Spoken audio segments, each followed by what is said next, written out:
E aí, alunos? Estão acompanhando aí sobre esse mundo contemporâneo, esses conflitos existentes?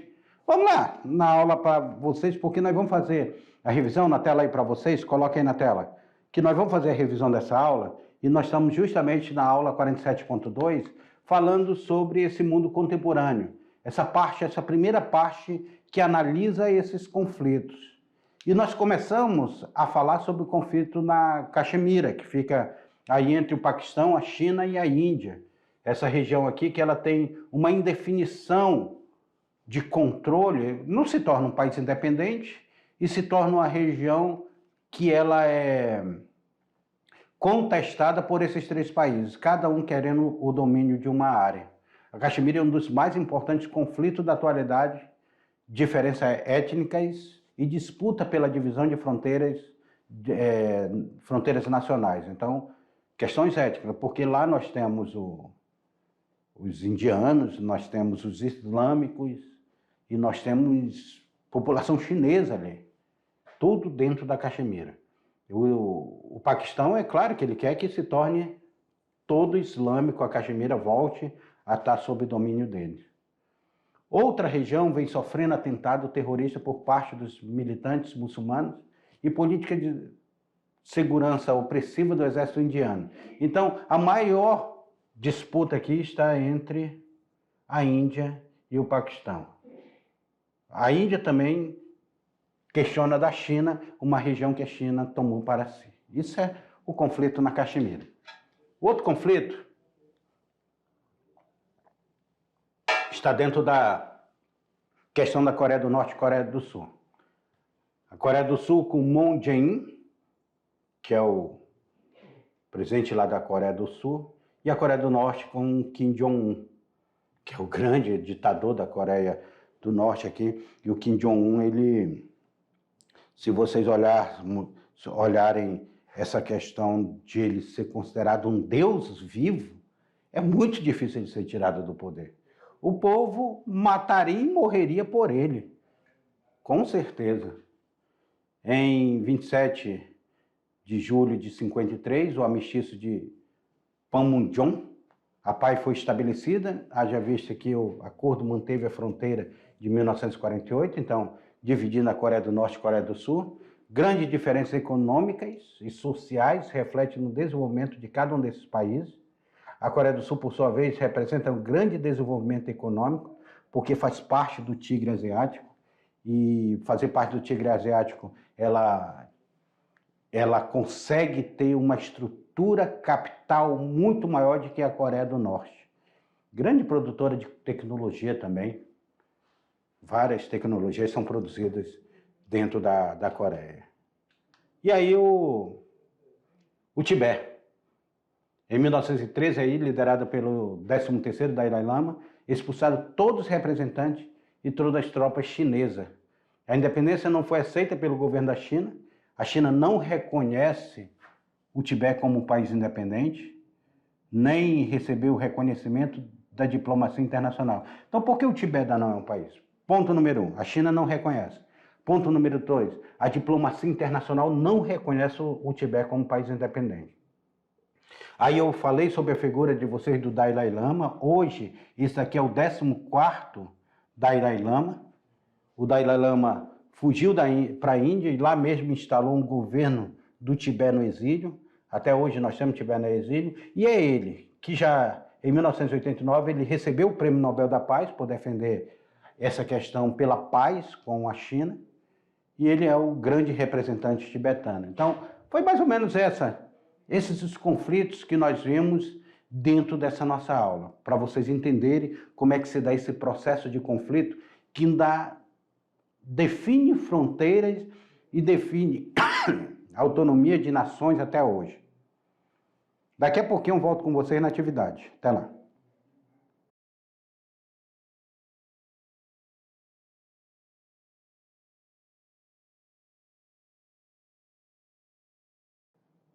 Olha a atividade aí. Primeira atividade aí que nós vamos falar, chegou a hora da atividade. E aí vocês dentro dessa atividade, eu quero que vocês pensem como é que se dá essa questão do conflito mundial. Coloque na tela aí, meu diretor. Hora da atividade. Vamos lá para a hora da atividade?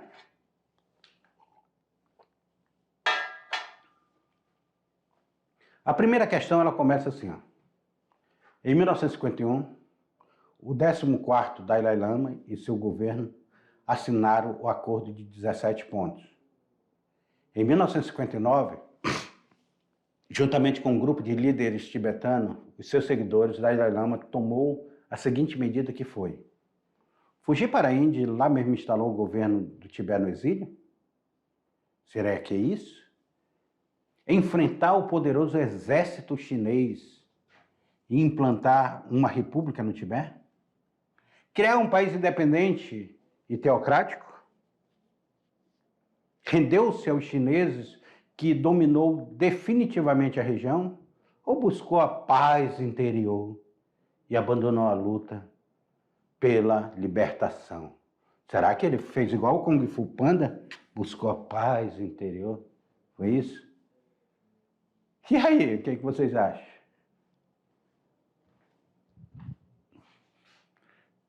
Tibete é uma nação que ele propaga a questão da paz, até porque a filosofia budista é uma filosofia da paz. Isso é uma questão ideológica de querer a paz, e outra é uma questão racional. Já pensou uma guerra contra a China, que tem hoje o exército mais poderoso do mundo?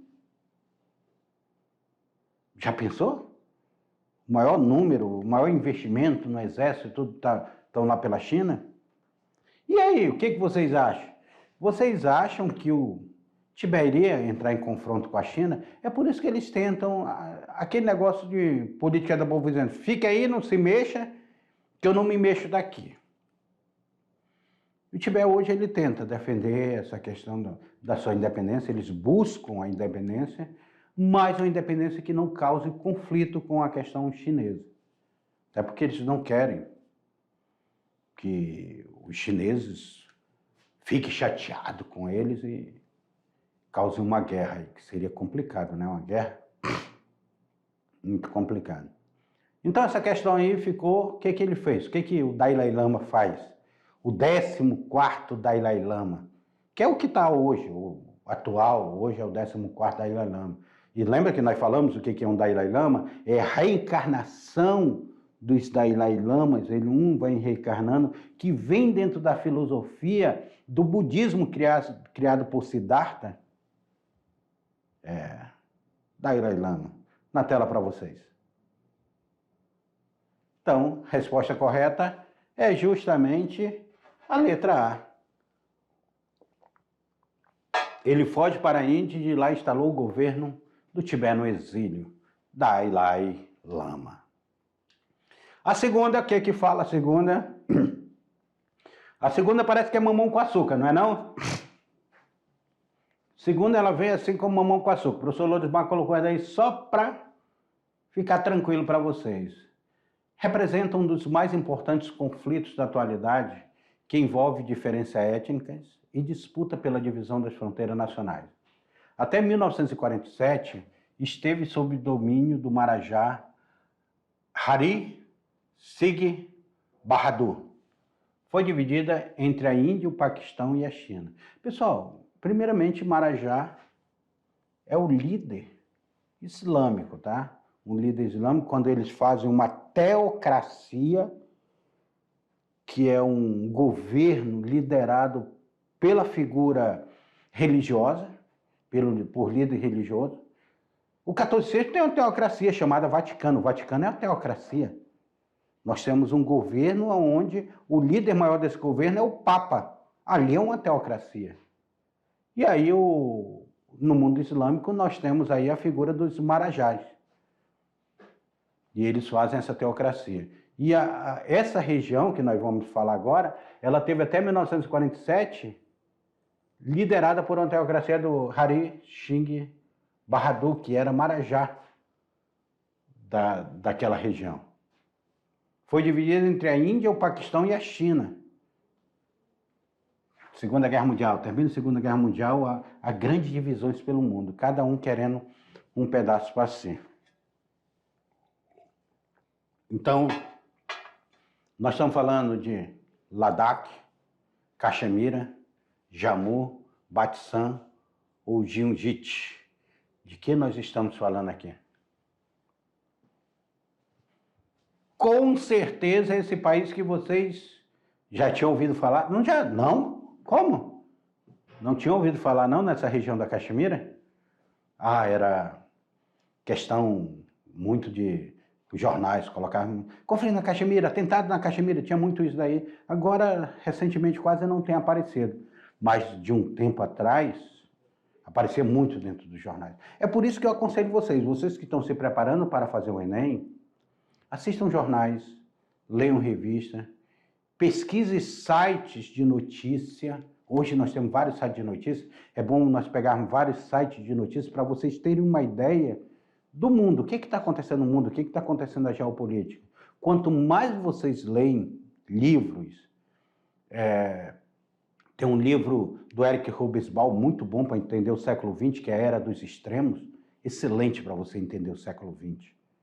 E aí, quanto mais vocês leem, vocês vão conseguir compreender em qual mundo vocês estão vivendo. Na tela para vocês, porque agora nós estamos falando da... Nós estamos falando da Caxemira. Caxemira que foi assunto de nossa aula. Vamos lá para a próxima. Isso já é do Enem. Hora do Enem. Olha aí o texto do Enem, como ele traz. Ele traz um texto, é a construção do item. Primeiramente vem um texto, desse texto você vai pensar e você vai extrair sua resposta desse texto.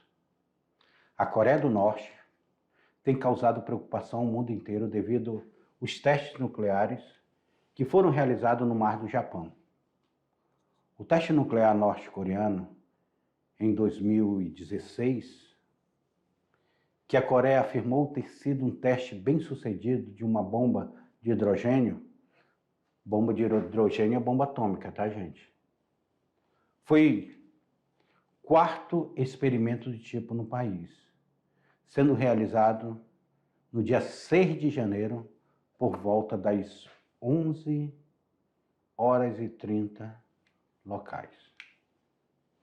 Inicialmente, o Serviço Geológico dos Estados Unidos detectou um abalo sísmico de 5,1 graus na escala na região de Punggye-ri, onde os norte-coreanos já haviam realizado 3 detonações nucleares. Em 2006, 2009 e 2013. Agora uma nova em 2016. Logo de imediato, autoridades sul-coreanas e chinesas declararam que o tremor claramente teve uma origem artificial, possivelmente provocada por uma explosão nuclear. Antes de eu começar a questão, vocês estão vendo que essa questão nuclear é algo que preocupa até hoje, nos preocupou na Guerra Fria e nos preocupa até hoje. Imagine vocês, a ditadura que é a Coreia do Norte, o país fechado que é a Coreia do Norte, viver sob um regime onde eles têm controle de uma arma nuclear. Em defesa deles, ele disse que é para se defender. Eu preciso de arma para me autodefender. Mas eu costumo dizer, arma nunca foi feita para defesa. Arma foi feita para matar, seja ela qual arma for. Ela é feita para matar. Quando ela é utilizada como arma, ela é feita para matar, não para defesa. E ali é um perigo. Se esse ditador, uma hora sem controle nenhum, porque ele, como ditador, ele é o próprio controle do seu país, ele não tem controle de parlamento, não tem controle das forças armadas, não teria controle de ninguém, resolve detonar uma arma nuclear dessa em cima da Coreia do Sul? Fazer uma destruição em massa na Coreia do Sul? É isso que a Coreia do Sul ela vive sob essa tensão. Eles vivem sob essa tensão. Bora aí continuar a questão aí, que é uma questão muito interessante nós pararmos e analisarmos, porque é uma questão, quando eu falo para vocês, ó, é uma questão que saiu no G1, o Mundo Notícias, saiu no Mundo Notícias do G1, que fala sobre da Coreia do Norte, diz ter feito um teste de bomba de hidrogênio bem sucedido. Saiu dessa matéria e aqui foi tirado da matéria do G1, para se tornar uma questão do Enem. O texto apresenta uma real situação geopolítica que envolve a Coreia desde sua separação da década de 60. Que consequência política poderão causar esses testes nucleares à comunidade internacional? Que consequências poderão causar?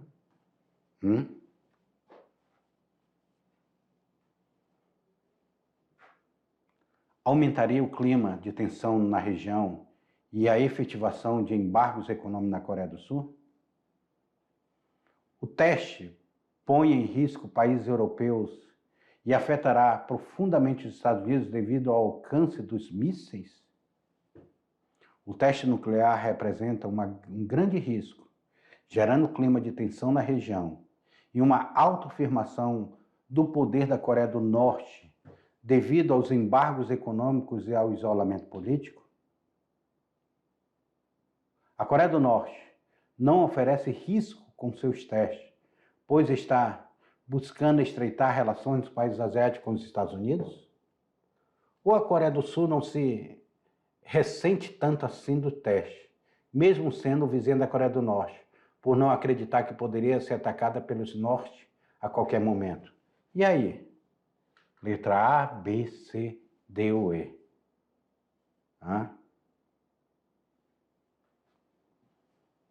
Lembra que nós mostramos uma foto de um míssil da Coreia do Norte? Foto lá do míssil. Se eles têm a bomba atômica e desenvolver míssil superpotente, esses mísseis eles não só afetam a Europa, como ele pode afetar o inimigo que é colocado, eleito grande inimigo da Coreia do Norte, devido lá àquelas guerras anteriores, que é o próprio Estados Unidos, que ainda é resquício da Guerra Fria.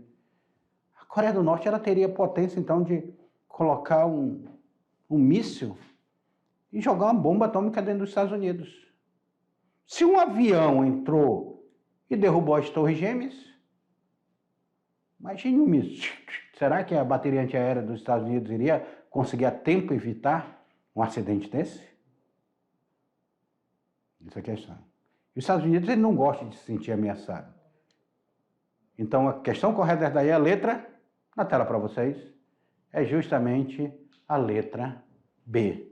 Os testes põem em risco países europeus, todo da Europa, e afetará profundamente os Estados Unidos devido ao alcance desses mísseis. Os mísseis podendo alcançar ali uma das costas dos Estados Unidos.